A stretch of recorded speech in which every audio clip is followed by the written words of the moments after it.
असतो, आईच्या प्रेमात निस्वार्थ असतो, हे की नाही? स्वार्थी प्रेम असतात.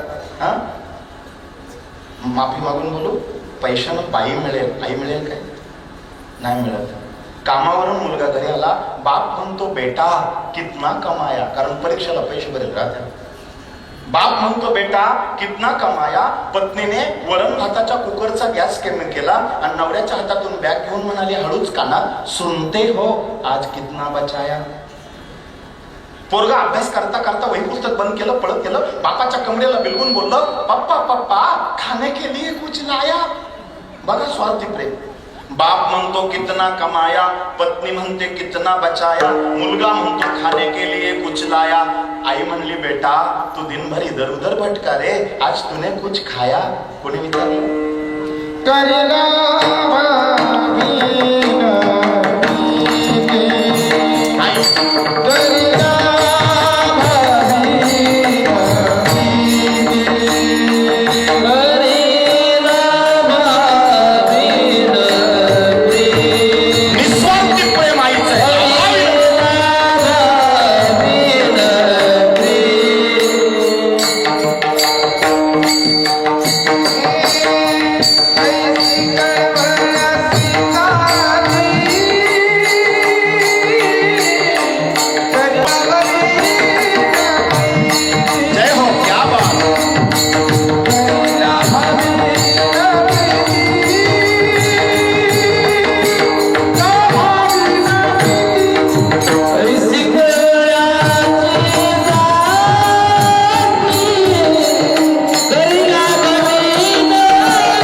दिली का पायाची दोर देवाच्या बायकांनी?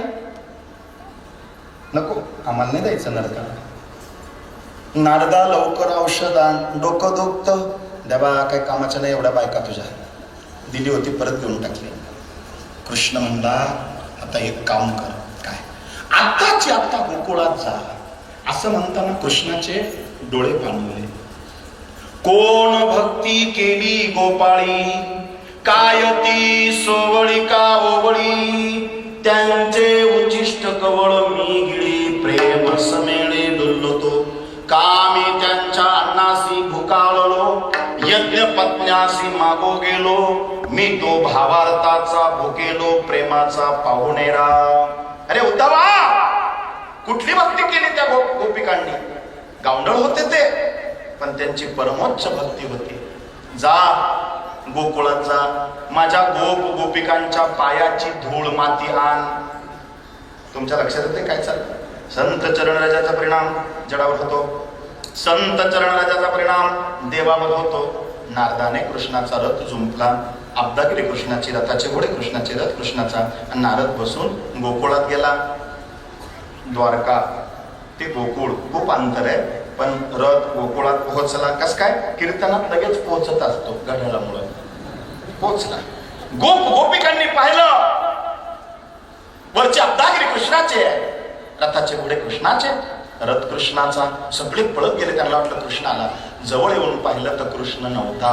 कोण बसलं होतं? नारद. नाराज झाले, पण जाऊ द्या, कोणीतरी अधिकारी पुरुष आहे. संत येथे घरा तोची दिवाळी दसरा. पहिला प्रश्न विचारला, नारदा काय आमचा कृष्ण कसा आहे? रडायला लागले सगळे. ते म्हणले नाही ना, तब्येत बरी नाही. काय झालं? डोकं दुखतं पहाटपासून. मग तुमच्या पायाची धूळ माती नदीच्या यमुनेच्या पाण्यात एकत्र करून कृष्णाच्या कपड्याला औषध लेप दिला तर कृष्णाचं डोकं दुखायचं बंद होईल. त्या म्हणल्या एवढंच ना, चाल. पटापटा माणसं घरी पळत गेले आणि पीठ चाळायच्या चाळण्या आणल्या. पीठ चालतं ना, काय म्हणते त्याला, पीठ कणिक, हा असं पीठ चाललं. नाही माती चाळली. झोपले का जागे सगळे? माती चाळली. नारद म्हणला लवकर द्या, 10:30 पावणे 11 पर्यंत जायचंय. त्या म्हणल्या घाई करू नको, एखादा खडा राहिला त्याच्यात छोटा तर देवाच्या कपाळाला टोचेल. किती प्रेम आहे पहा. त्यांनी पीठ चाळायच्या चाळणीने गाळणीने चाळलं. माणसांनी ते बाजूला जर एवढा ढीग केला आणि नंतर त्या गोपिकांनी वस्त्रगाळ करायला सुरुवात केली. वस्त्रगाळ माहितीये का? हा, इकडं माना हल्ल्या, आम्हाला फक्त खायचं माहिती. वस्त्रगाळ म्हणजे काय? पुरणपोळी करायची असेल, कळलं तुम्हाला? हा, आणि जर पुरणपोळीला पीठ वस्त्रगाळ नाही केलं, तसंच पीठ मळून पुरण त्याच्यात घातलं, लाटायला सुरुवात केलं, तर ते पुरण मालकिनीला पाहतं कशी दिसती. पोळी फोडून बाहेर येतं, बरोबर आहे का नाही? मग त्याला वस्त्रगाळ करावे लागते. त्या माता भगिनीने इतकी चिकन माती चाळली, त्याचा ढीग केला. नारद म्हणला लवकर द्या, देवाचं डोकं दुखतं. थांब, देवाच्या कपाळाला टोचायला नको. अरे आमचा कान्हा आहे रे, आम्ही त्याची काळजी घेतो. एवढा मोठा मातीचा ढीग चाळून केला. किती माती लागली असेल? पटापटा सगळे बिलगले. 100, 150, 200, 1000 गोपिका आणि त्या ढिगावरती नाचायला सुरुवात. आता पाय लावायचा ना, पाय लागला तर ते औषध तयार होणार आहे. माझ्या भक्ताच्या पायाची धूळ कपाळाला लावली तर डोकं दुखायचं बंद होईल. मग त्यांनी पाय लावायचे म्हणजे त्याच्यावर उड्या मारल्या आणि त्या मातीचा ढीग असा सपाट केला आणि त्याच्यावर नाचू लागले. कृष्ण कृष्ण जय कृष्ण कृष्ण जय कृष्ण कृष्ण जय कृष्ण कृष्ण जय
नारदा पाहिजे तेवढीने. नारदाने ते गहू बाजरी ज्वारी हरभरे कसे भरतात असं पोतलो, असं भरलो, गच्चा बांधला आणि रथात टाकलं. तोच प्रश्न बघा, तुमच्या पायाची माती धूळ रजकण देवाच्या कपाळाला लागली. देवाचं डोकं दुखायलाच बंद होईल, पण तुम्हाला नरकाला जावं लागेल. त्या म्हणल्या तू 11च्या आत निघ. देवाचं डोकं दुखायचं बंद होऊ दे. आमच्या पायाच्या मातीने जर देवाचं डोकं दुखायचं बंद होत असेल, आम्ही 1000 वर्ष नरकाला राहायला तयार आहे. याला म्हणतात प्रेम, निस्वार्थ.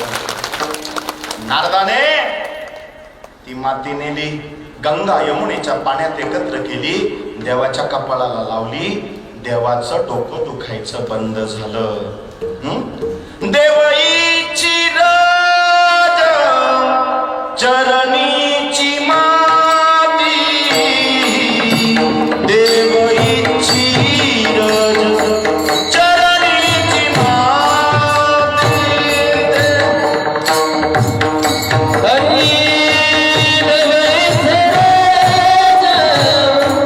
चरणीची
देवईची रज चरणीची माती धावत चालती मागे मागे.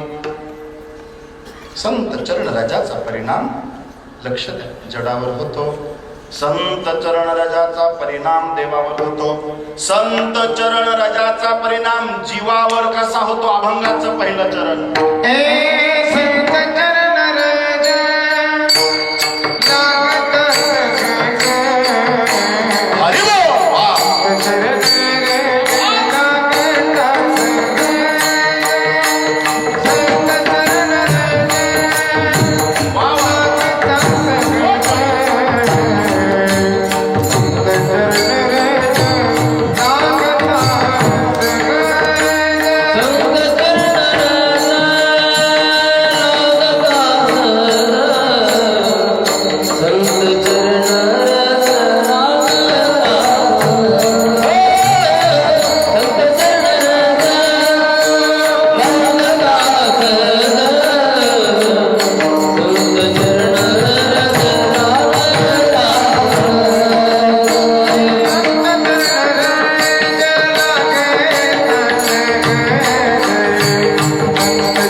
संत चरण राजा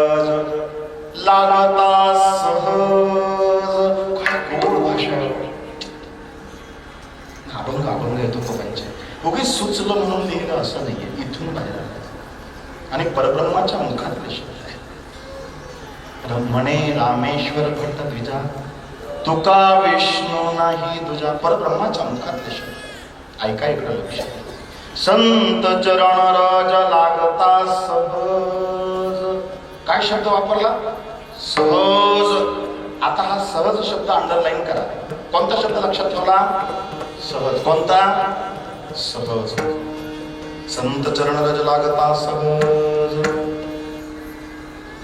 विठ्ठल विठ्ठल.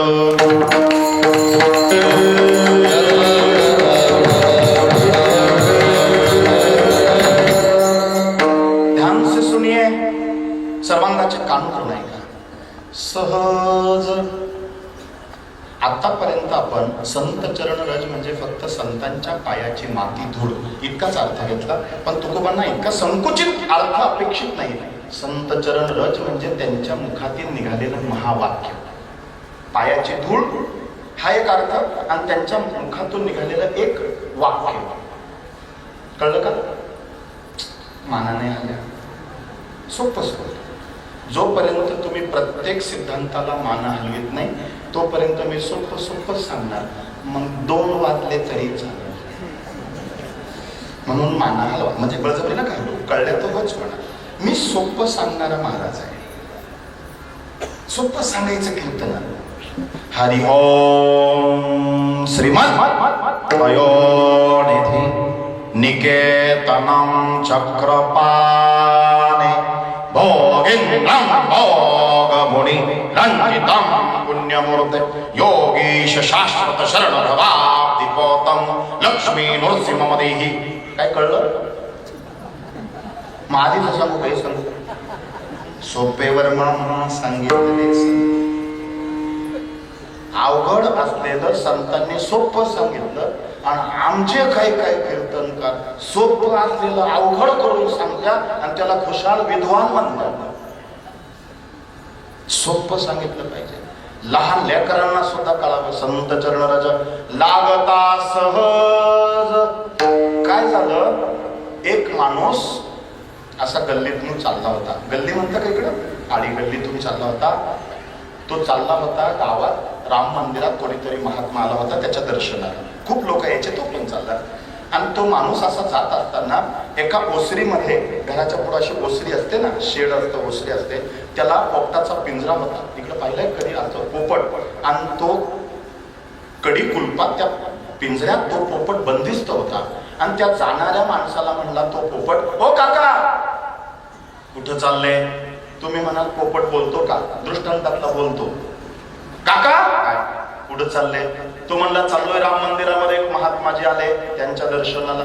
काका का बरं चालले? दर्शन करतो तो काका म्हणे आणि काही प्रश्न विचारतो. काका काय? माझा पण प्रश्न विचाराल का? पोपटा तुझा काय प्रश्न आहे? काका त्या महात्म्याला विचारा ना. त्या पिंजऱ्यात त्या पोपटाने विचारायला लावलं. काय? तो पोपट पिंजऱ्यातून कधी मुक्त होईल विचाराल का? काका म्हणले विचारतो. काका गेले, महात्म्याच्या पाया पडले. महात्मान कुछ सवाल थे. क्या सवाल है पूछिए. येता येता पोपट भेटला.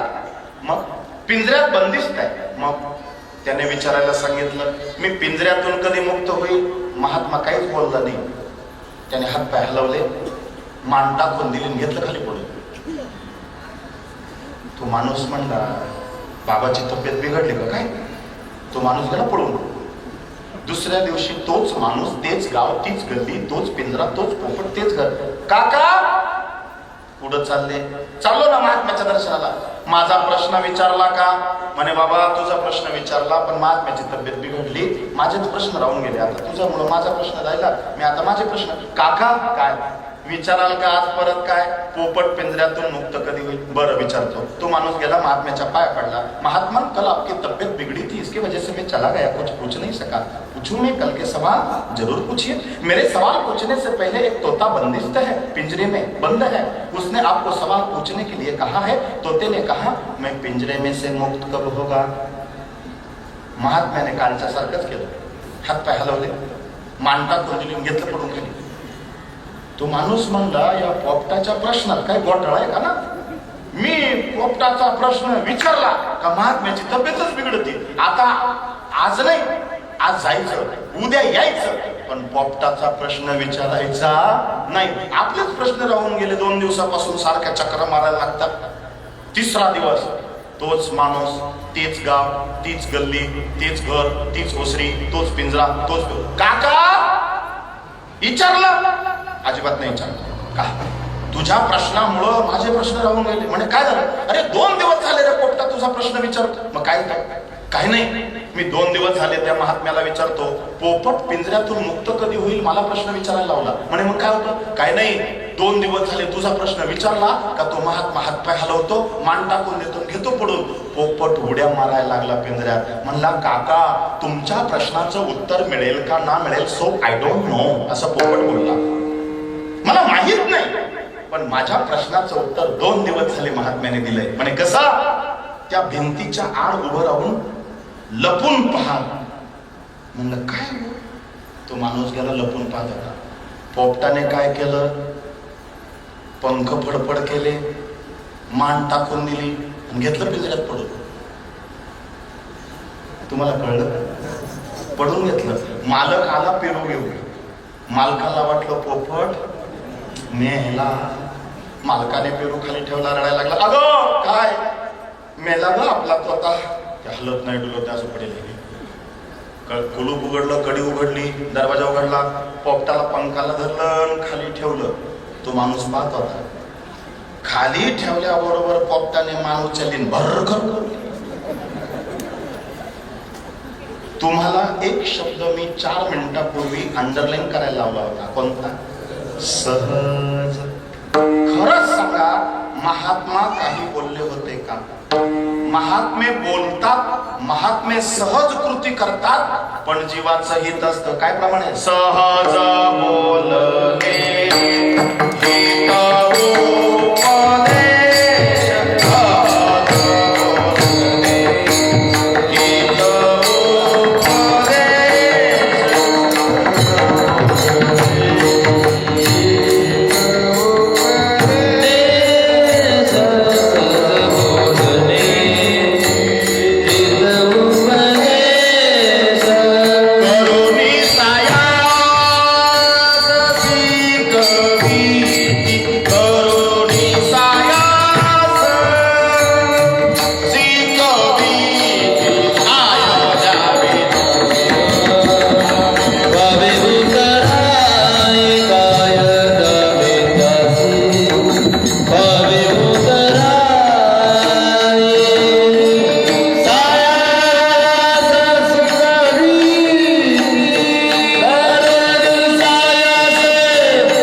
प्रमाणामध्ये तो शब्द इथं जुळला पाहिजे आणि त्याचं कॉम्बिनेशन पण जमलं पाहिजे. संत चरण रज लागता सहज. आउटपुट काय? फलश्रुती काय? वासनेचे बीज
संत चरण रज लागता सहज. फलश्रुती काय? त्याच्याकडे आपल्याला जायचंय. वासनेचे बीज जळून जाय. ही वासना काय भानगड आहे? इच्छा वेगळी असते, वासना वेगळी असते. कळलं का? मानाने हल्ल्या पुन्हा रिपीट करतो, इच्छा वेगळी, वासना वेगळी. नाही माना हल्ल्यात म्हणून सोपं. भूक लागल्यावर जेवण करण्याची होते ती इच्छा, आणि जेवण झाल्यावर भलत सलत खाऊशी वाटतं ती वासना. कळलं? अजून माना हल्ल्याने काही काही आमच्या माणसांना घरचा चहा गोड लागत नाही. ते म्हणले टपरीवर चहा प्यायल्याशिवाय तलपच जात नाही. टपरीवर चहा प्यायची झाली ती इच्छा, बरोबर आहे का? हा, नाही गोड लागत एखाद्याला, त्या बाईने आल्याचा करू दे, नाही तर गेल्या काय टाकी त्याच्यात आलं. एकाने पत्रिकेत लिहिलं होतं, लग्नाला आलंच पाहिजे. त्याच्या दाजीने एक पोतं नेलं. ही मराठी भाषाच गमतीदार आहे. म्हणून तुम्ही कधी कधी आल्याचा करता, चहा आल्याचा करता, कधी कधी गेल्याचा करावा. विठ्ठल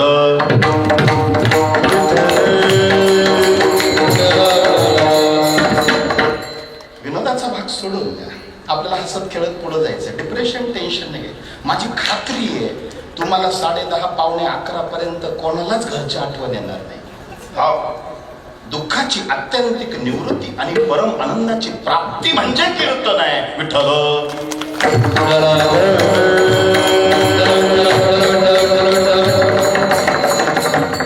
तुम्ही विसरले का? मी आठवणच करून देणार. मी परत येऊ, भविष्यात ना येऊ, तुम्ही हे लक्षात ठेवा. फक्त प्लीज पाया पडतो तुमच्या.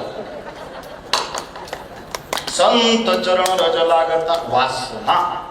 टपरीवर चहा प्यायची झाली ती इच्छा, पण चहा पिऊन झाल्यावर तंबाखू मळून खातो, तिचं नाव वासना. आता सोपं नाही माझ्याकडं. हो म्हणा. वासना म्हणजे काय, तिचे प्रकार. तसे वासनेचे भरपूर प्रकार आहेत, पण प्रामुख्याने शास्त्रामध्ये 3 वासना आल्या. लोकवासना, देहवासना, शास्त्रवासना. आताच्या कीर्तनाला, या अभंगाच्या, ह्या सगळ्या सिद्धांताला शास्त्रवासना गरजेची नाही, तिला खाली बसवलं. आता राहिल्या 2च वासना. किती आहेत? 3. लोकवासना, देहवासना, शास्त्रवासना. शास्त्रवासना आताच्या सिद्धांताला गरजेची नाही, तिला खाली बसवलं. आता किती राहिल्या? लोकवासना आणि देहवासना. लोकवासना म्हणजे काय? सगळ्या लोकांनी मला चांगलंच म्हणावं, ही कोणती वासना आहे? लोक. आणि सगळेच लोक चांगले म्हणतील का? लोकांनी रामाला नावं ठेवली, आपण माणसं आहे. सबसे बडा है रोग, क्या कहेंगे लोग. ते म्हणे आम्हाला लढवता. लोक पायी चालू देते नाही. लोक इकडे होता का धडा? नाही. 2 बाप लेक, मुलगा आणि बाप, गाढव घेऊन रस्त्याने चालले होते. आम्हाला लढा होता. याच्या आधी कोणचं गाव आहे? बर. त्या गावापर्यंत आले. तिथं रस्त्यावर काही लोक होते, त्या तिथले. ते म्हणले काय पागल आहे? म्हणले काय? अरे गाढव वज व्हायला राहतं, कोणीतरी बसायचं तर खुशाल पाय पाय चालले. मग पोरग बसलं पुढं गाढवावर, आणि काही नाही, आपल्या त्या हॉटेल जवळ आलं. ते तिथं लोक होतेच काही. ते म्हणले पोराला बापाची काळजी नाही हल्ली. तरणा बाण पोरगा गाढवावर बसला आणि बाप बिचारा म्हातारा घामाघूम झाला. पोरग म्हणलं पप्पा तुम्ही बसा. पोरग उतरलं, पप्पाला बसवलं, आणि या इथपर्यंत आलं ते गाढव. लोक गप्पच नाही. पाटील काय हल्ली बापाला अक्कलच नाही. अरे काय पोरग पाय पाय चालून बाप बसला. बाप म्हणला बेटा आता एकच प्रकार राहिला, काय आपण दोघं बसू. ते दोघं बसले आणि ह्या मंदिरापर्यंत आले. दुपारी काय जण होते ते म्हणले जनावराची कदर नाही. तुमच्या लक्षात येते का?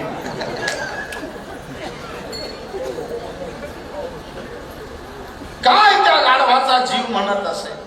हे दोघं उतरले. ते म्हणले आता एकच प्रकार राहिला, त्याने गाढव आडवं केलं, इथून एक लाकूड घेतलं, त्या गाढवाचे चारी पाय बांधले आणि दोघं बापले काशी. गाढव खांद्यावर घेऊन चालले. या इथं पुढं गेलं, फार पुढं. तिथं 4-5 जण होतेच उभे. पाटील काय या तिघांमध्ये नेमका गाढव कोणता? दृष्टांत सांगतो मला वेलकम आहे.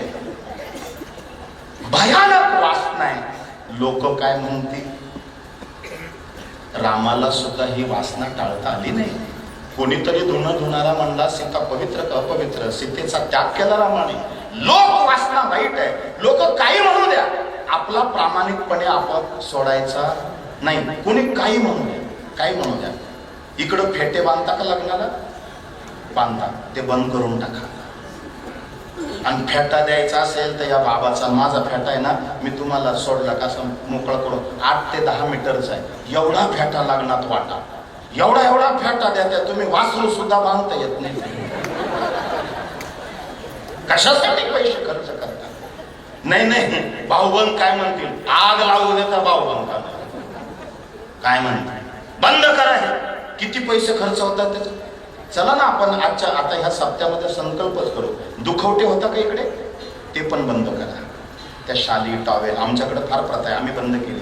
दुखवटे 10व श्राद्ध पुण्यस्मरण असलं का ते कपडे वगैरे आणतात, ते देतात. मग ज्याला दिले त्याने जागरण गोंधळाला तेच कपडे न्यायचे, वास्तुशांतीला तेच न्यायचे, कोणी वारलं का तेच न्यायचे, तेच फिरवायचे. चुकीच आहे, बंद करा ते. आणि अजून एक तुमच्याकडे आहे का नाही मला माहित नाही, आमच्याकडे बेकार प्रथा आहे. हळदीला 2-2 हजार लोक असतात आमच्या इकडं. आहेत का? नाहीये ना? असेल तर बंद करा. आणि अजून एक तुमचं येते लय खतरनाक आहे, सांगू? बंद करा. एका लग्नाला गेलो होतो आशीर्वाद द्यायला. ते मावशी काका म्हणले थांबा अजून लग्नाला वेळ आहे, बसा. मी बसलो. नवरदेव गेटवर आला आणि ती बाई ना मेकअप करून गेली. थरावर दही हांडीचे थर, बरं एवढे थर. काय गरज पडली? जो प्राप्त आहे वही पर्याप्त आहे. ओरिजिनल ते ओरिजिनल. मेकअप केलेल्या बाईचा मेकअप उतरल्यानंतर पाहायचं अक्षरशः माया दिसते. काय बेकार, कशाला करतात? माती चोळीत बसेल काय झालं? मेकअप करून गेली, गजरे बिजरे लावून छानपैकी असं आहेर घेऊन, आहेर म्हणतात तिकडं लग्नाला, असं बॉक्समध्ये घेऊन गेली. आणि आम्ही निघणार तेवढ्यात तो आहेर दिला वाटतं.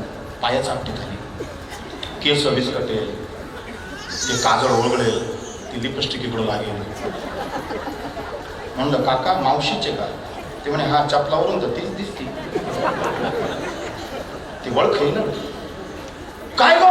तिने चपला काढल्या का डायरेक्ट फेकल्या. एक नवऱ्या पुढे येऊन पडली. तो नेमका दरवाजाला गेला होता, मी होतो. काय झालं? ती म्हणली काळ तोंडीला 5,000चा आयर नेला आणि तिने 300चाच पोचारा दिला. तुमच्या लक्षात आलं का? तुम्हाला कळतंय का? असा काय करार ठरेल का? तेवढा आयर नेल्यावर तेवढ्याचेच कपडे दिले पाहिजे, साडी पातळ दिलं पाहिजे. हा व्यापार आहे, हे प्रेम नाहीये. विठ्ठल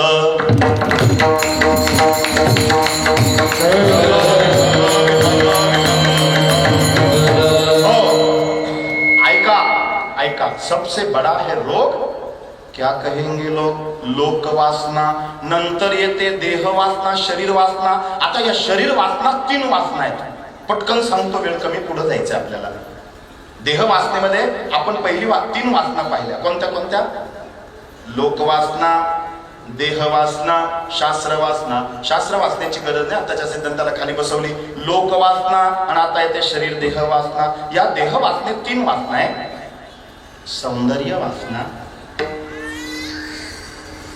आरोग्य वासना, आयुष्य वासना. कळलं का तुम्हाला?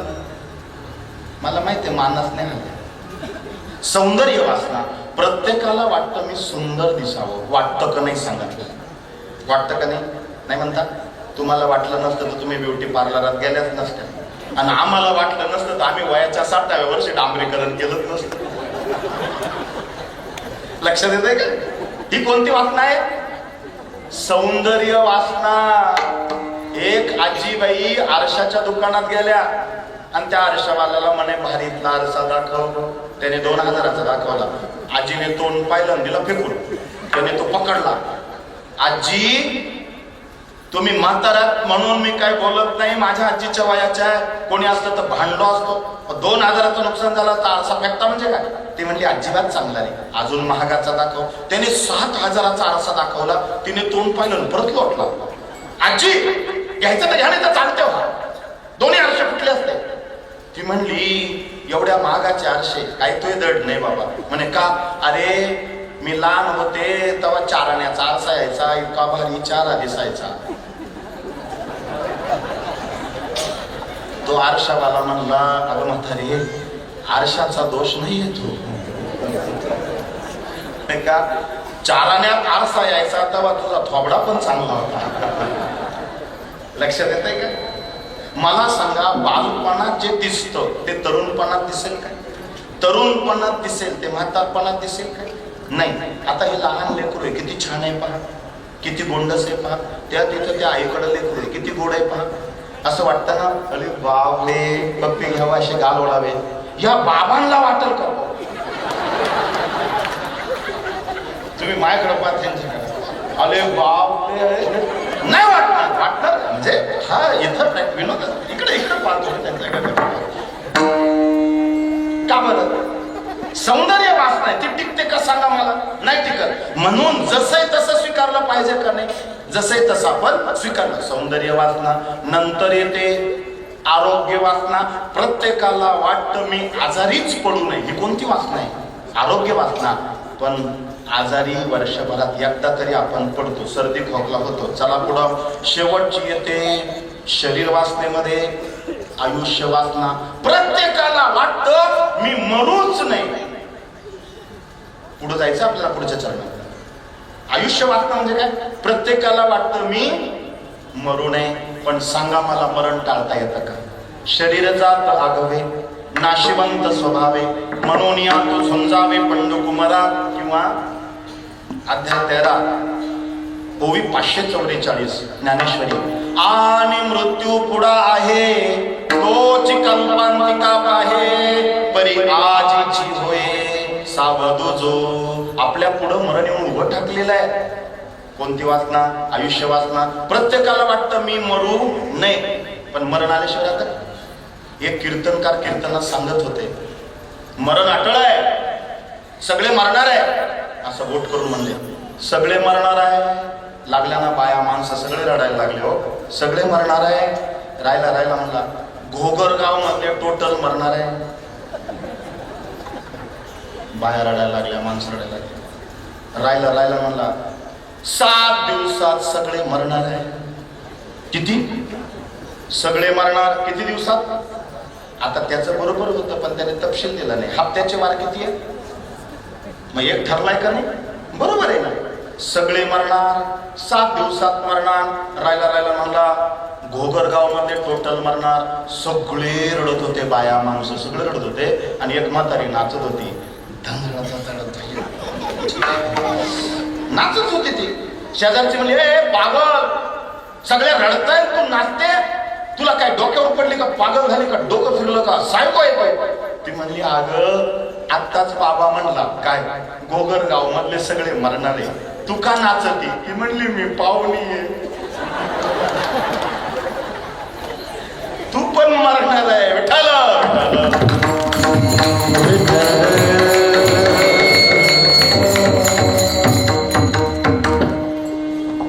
संत चरण राजाचा परिणाम जडावर होतो. संत चरण राजाचा परिणाम देवावर होतो. संत चरण राजाचा परिणाम जीवावर होतो. जीवावर काय परिणाम होतो? वासनेचे बीज जळून जाय. एकदा वासनेचं बीज जळालं मग मगरा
काहीतरी घडलंय. मग नंतर संत चरण रज लागता सहज वासनेचे बीज जळून जाय. एकदा वासनेचं बीज जळालं मग राम नामे उपज्यावडी सुख घडोघडी. जोपर्यंत वासना जात नाही आणि ती नुसती वासना जाऊन फायद्याची नाही, ती परत येऊ शकते. जसं माझी आजी, मला आठवतं माझ्या बापाला बाजरीचं बी पेरायला देताना अर्ध बी लोखंडी पाटी चुलीवर ठेवून ते अर्ध बी भाजून भाजून काळं करायची आणि ते भाजलेलं काळं बी ते चांगल्या बियामध्ये एकत्र करायची. म्हणायची रामदास आता जा पेरायला. त्याचं कारण आहे चाडं, पण त्या चाड्याचे होल मोठे. चाडच म्हणतं काय इकडं, मग मी पेरेले मला माहिती आहे, शेतकरी. चाड्याचे होल मोठे, बाजरीचं बी लहान. किती जरी हलकं सोडलं पक्क धरलं तरी ते भराभरा भराभरा पडतं. आणि दाट पेरलं का कंस बारीक दावा द्या, शेतकऱ्यांना माहिती आहे. मग एक बी भाजलेलं किती माती आड घाला त्याला पाणी घाला, उगल का? बीज जाळोनी केली नुसती वासना जाऊन कामाची नाहीये. जसं बी भाजल्यानंतर ते उगवू शकत नाही, त्याला अंकुर फुटू शकत नाही, त्या दाण्याला पुन्हा बाजरी येऊ शकत नाही, त्याप्रमाणे नुसती वासना जाऊन कामाची नाहीये. त्या वासनेचं बी जळालं पाहिजे. महाराज मगाचपासून तुम्ही वासना वासना वासना म्हणजे काय? जीवाकडून अज्ञान रूपामध्ये जे कर्म घडतं त्याला वासना असे म्हणतात. मग वासना कशी जाते?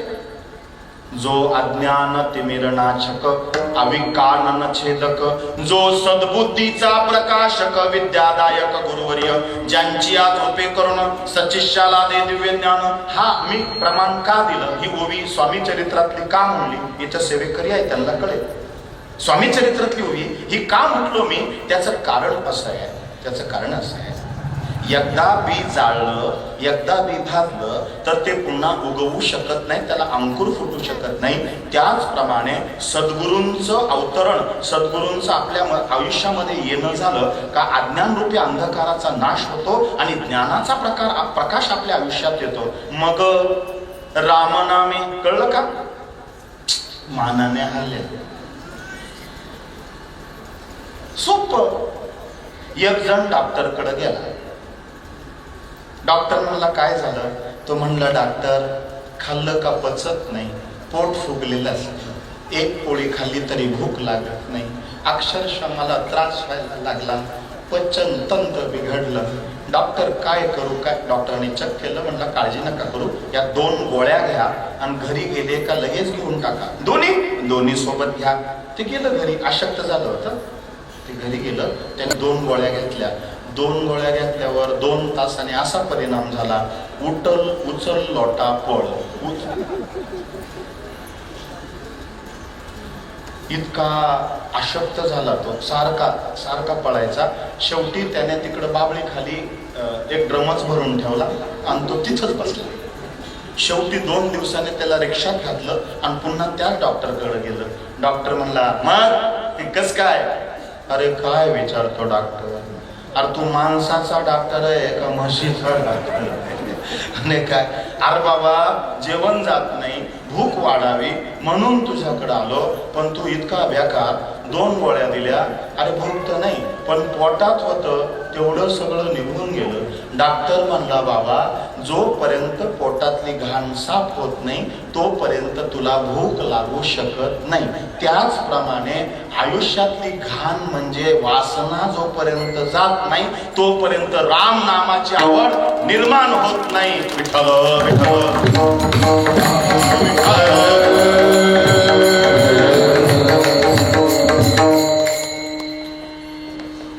आता कळालं का नाही? मग राम नामे उपजे आवडी. आवड वाढली पाहिजे आणि सुख घडोघडी वाढू लागे. प्रपंचातलं सुख घटत आणि परमार्थातलं सुख वाढत. कस काय? तुलसी इस संसार को क्यों न त्यजत निशंक, घटत घटत जात है जैसे 8 का अंक. संसार कसा आहे? 8च्या पाड्यासारखा. तुलसी इस राम को क्यों न भजत निशंक, आदि अंत में एक है जैसे नौका अंक. परमार्थामधलं सुख वाढतं आणि प्रपंचातलं घटतं. कारण संसार कसा आठाच्या पाण्यासारखा घटत घटत जात है जैसे आठ का अंक. आपला विषय काय चालला? सुख घडोघडी वाढू लागे. कीर्तनात, प्रवचनामध्ये, सत्संगामध्ये, परमार्थामध्ये, अध्यात्मामध्ये, स्वामी सेवेमध्ये, पंढरपूरच्या पांडुरंगाच्या वारीमध्ये, पंढरपूरच्या यात्रेमध्ये, पंढरपूरमध्ये, आळंदीमध्ये, देहू गावामध्ये, अक्कलकोटामध्ये गेल्यानंतर सुख घडोघडी वाढू लागे आणि प्रपंचात सुख कमी होतं. कारण प्रपंच घटत घटत जात हे जैसे आठ. तुम्ही आठाचा पाडा म्हणा. घटत आठ एक आठ, आठ दुने घटलं ना, आठ त्रिक घटलं ना, कमी कमी झालं. तुम्ही नवाचा पाडा म्हणा. नवाचा पाडा म्हणजे परमार्थ काम आहे. नवाचा पाडा तुम्ही म्हणा, अजिबात बदलत नाही. 9 एक 9, 9 दुने 8 एक 9 त्रिक 7 9 चोक. लक्षात आलं का तुमच्या? लक्षात आलं? हा, घटत घटत परमार्थातलं सुख वाढतं आणि प्रपंचातलं घटतं. कळलं का? मानाने हल्ले. मी शब्द दिला, माना हलत नाही तोपर्यंत लांबातच राहील. म्हणजे बळजबरी नका. एक जण पंढरपूरच्या वारीला निघालं आणि त्याचं आहे ना कुठंतरी घड्याळ हरवलं.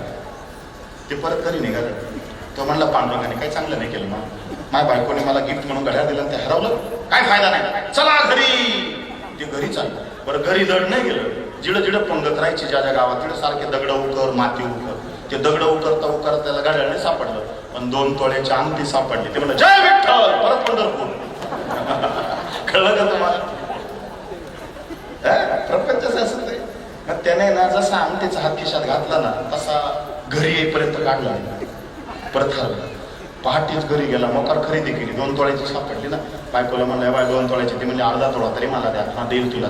दोघं नवरा बायको पहाटे सोनाराकडे गेले. ते उठलं, अगरबत्ती ओवळी, अंगण सगळं झालं. चमा म्हणे किती रुपये होते? म्हणला मला तपासून पाहू द्या. त्याने तपासून पाहिलं. तो म्हणला याचे फक्त 200 रुपयेच येते. म्हणे का? ही बँक टॅक्स आहे. हा परत म्हणतो विठ्ठलाने माझं वाटोळं केलं. घटत घटत जात आहे.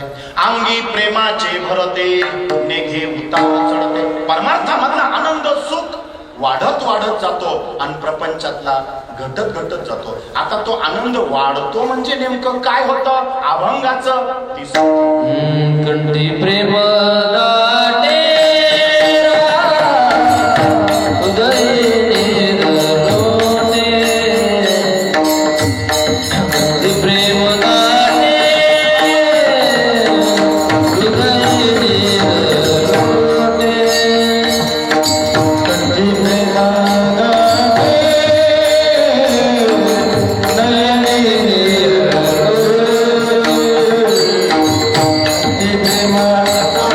Yeah.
उपजावडी सुख घडोघडी वाढू लागे. कंठी प्रेम दाटे नैने नीर लोटे हृदय प्रगटे रामरूप मग राम नामे उपजावडी सुख घडोघडी वाढू लागे. कंठी प्रेम दाटे नैने नीर लोटे हृदयी प्रकटे रामरूप ही परमार्थाची पहिली पायरी आहे. आपण देवासाठी रडावं. डोंगरेजी महाराज माहित आहे का? जुन्या लोकांना माहित आहे. डोंगरेजी महाराजच होते. डोंगरेजी महाराज म्हणायचे जीव संसार के लिए रोता है. आपला विषय काय चालला? कंठी प्रेम दाटे नैनी नीर लोटे हृदय प्रकटे रामरूप. जीव संसार के लिए रोता है. जीव अपने पत्नी के लिए रोता है. जीव अपने बच्चों के लिए रोता है. जीव अपने सगे के लिए रोता है. जीव अपने मित्रों के लिए रोता है. जीव पूरे संसार के लिए रोता है. जीव जिस दिन परमात्मा के लिए रोएगा उसका बेड़ा पार हो जाएगा.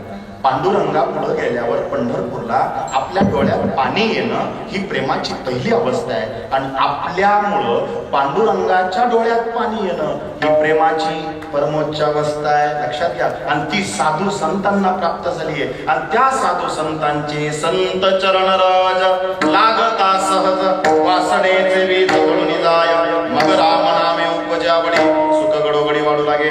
कंठी प्रेम दाटे नैनी नीर लोटे हृदय प्रगटे रामरूप मग राम नामे उपजावडी सुख घडोघडी वाढू लागे. निवृत्ती राया निवृत्ती राया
संतांची भेट दुर्लभ आहे, दुर्गम आहे. म्हणून ते संत भेटण्यासाठी, संत चरण लागण्यासाठी आपल्याला पूर्व पुण्याईची गरज असते. अभंगाचं शेवट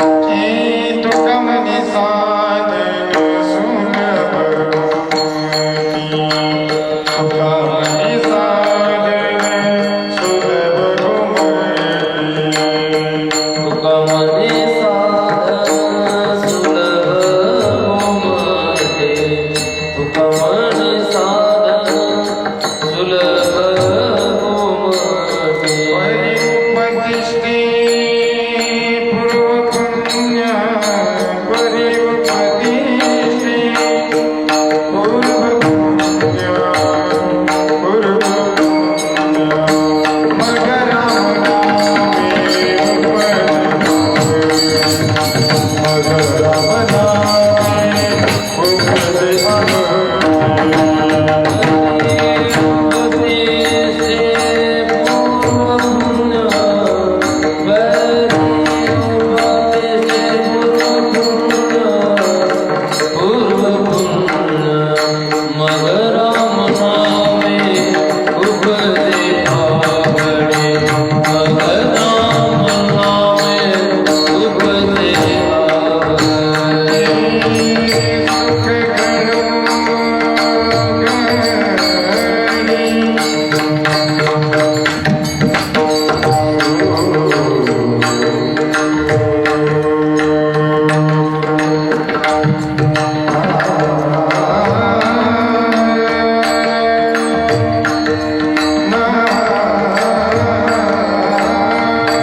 सर्व टाळकरी विद्यार्थी, समस्त ग्रामस्थ, गोगरगाव आलेले पंचकृषीतले सर्व वारकरी, समर्थांचे सेवेकरी, काय चुकलं असेल, नसेल आवडलं माझं मला द्या, मी बघून नाशिकला घेऊन जातो.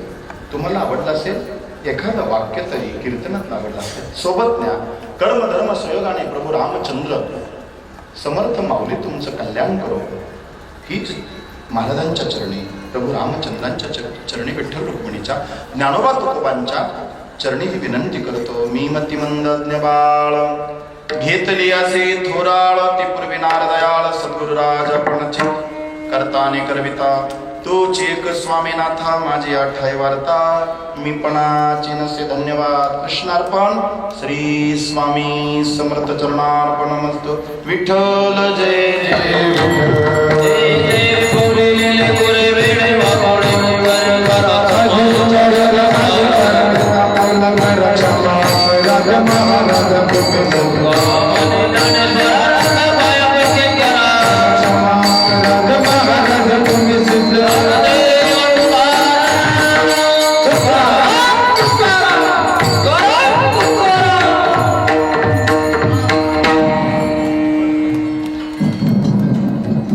भगवान परमात्म्याच्या असीम कृपेने चालू असलेला, थोर साधू संतांच्या कृपाशीर्वादाने चालू असलेला, आत्मारामगिरी महाराजांच्या कृपाशीर्वादाने, तसेच गुरुवरे वैकुंठवासी हरिभक्तपरायण घनश्याम महाराज गुंजाळ अण्णांच्या प्रेरणेने या ठिकाणी कृपाशीर्वादाने चालू असलेला भव्य दिव्य अखंड हरिनाम सप्ताहातील 6व्या दिवसाचं कीर्तन पुष्प अतिशय गोड बहुर रत्न या ठिकाणी हरिभक्तपरायण गणेश महाराज करंजकर अतिशय गोड कीर्तनाची सेवा दिल्याबद्दल महाराजांचं समस्त ग्रामस्थांच्या वतीने हार्दिक स्वागत, अभिनंदन करतो. या कीर्तनाचं सौजन्य स्वामी समर्थ लिंबू सेंटर, खामकर बंधू गोगरगाव यांच्या माध्यमातून याची कीर्तनाची सेवा या ठिकाणी प्राप्त झालेली आहे. आज सकाळचा या ठिकाणी नाश्ता श्री बाळासाहेब कोंडीबा दाते यांचा होता. दुपारची या ठिकाणी पंगत अंबादास कारभारी बेरड आणि संध्याकाळची पंगत शंभू शिंदे यांची होती. उद्या सकाळी नियमितप्रमाणे काकडा, त्यानंतर गाथा पारायण होईल. सकाळी नाश्त्याची पंगत श्री चंद्रभान धामणे, दुपारी श्री रोहिदास गुंजाळ यांची या ठिकाणी अन्नदानाची सेवा होईल आणि संध्याकाळी श्री अंबादास संभाजी तरटे यांची अन्नदानाची सेवा होईल. उद्या जागरचा दिवस असल्यामुळे 8:30 ते 10:30 या वेळेतच कीर्तन होईल, परंतु उद्या नगर प्रदक्षिणा, नामा मणे प्रदक्षिणा त्याच्या पुण्यानं आहे, गरणा ग्राम प्रदक्षिणा निघणार आहे. तरी आपण बहुसंख्येने उपस्थित राहून या प्रदक्षिणेमध्ये सहभागी होऊन आपल्या गावची शोभा वाढवावी, दारामध्ये सडा समार्जन करून या दिंडीचं स्वागत करावं अशी आपणाला सर्वांना नम्रतेची विनंती आहे. 2 मिनिटं या ठिकाणी गुरुजी बोलत आहेत. आज या ठिकाणी महाराजांनी खरोखर आपण जीवनामध्ये काय करावं याचं अगदी ज्वलंत आणि आपल्या प्रत्येकाच्या जवळचे असे उदाहरण सांगितले. कार्यक्रमात काय करावं, लग्नात काय करावं, आणि सहज या शब्दावरती त्यांनी जोर दिला. सहज या शब्दामध्ये त्यांनी सांगितलं की या वाद्यामुळं आपल्या हृदयविकाराचे, आजाराचे कसे म्हणजे चांगला परिणाम होतो. त्याचप्रमाणे महाराज सहज योगायोग म्हणा, आम्ही उद्या हृदयविकार तज्ञ पाठक डॉक्टर यांचं चर्चासत्र या ठिकाणी 10 वाजता ठेवलेले आहे. योगायोग आणि सहज बोलण्यातून साधू संत कसे सहज बोलतात हा प्रत्यय आपल्याला या ठिकाणी आलेला आहे. मी आपल्या सर्वांना विनंती करतो, उद्या सकाळी ठीक 10 वाजता स्वतः स्वास्थ्य हॉस्पिटलचे चालक डॉक्टर पाठक या ठिकाणी येऊन ते काही व्हिडिओ दाखवणार आहेत आणि त्या रोगाबद्दल माहिती सांगणार आहेत. त्याचा आपण सर्वांनी लाभ घ्या. असं कुणीही समजू नका आम्हाला त्या रोगाची काही गरज नाही किंवा आम्ही त्याच्यामध्ये बसत नाही, तरी कृपया